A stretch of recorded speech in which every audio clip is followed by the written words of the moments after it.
It's my opinion that the court has been swayed by foreign interests and a political movement that is far smaller than people would ever think. I think that foreign interests are represented. All right, well, you just get out of this. Everything he is saying, it's like you can't just let lies is wrong. Continue. Everything is the opposite. I mean, literally, it's the most Orwellian thing.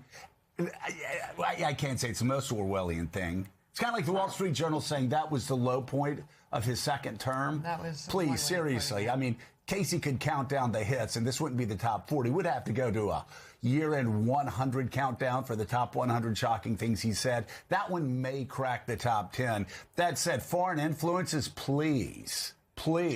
But what he said about the three justices that dissented, my God, they should be ashamed of themselves. They should be humiliated because, as Neil Gorsuch pointed out, they had one standard for Joe Biden and they had another standard for Donald Trump. Now, you can say the same thing for the three liberal members of the court who had one standard for Joe Biden and one standard for Donald Trump.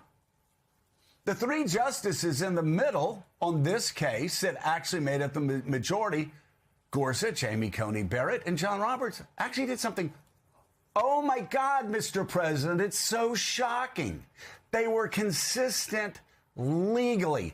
And let me just say, I may be a poor, dumb country lawyer, but even I understand there was no room for dissent in this case.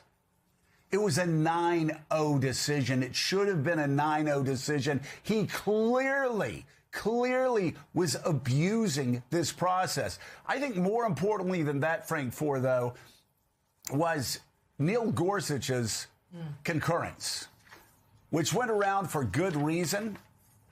Everything that everyone was saying about too much power being consolidated in the executive branch, in the second branch, Neil Gorsuch, and we'll read some of it in a minute, Neil Gorsuch wrote such an extraordinary concurrence that really held Madisonian democracy up high, and I think offered a lot of people on the left, center, and right hope that we're in a bit of a quandary here.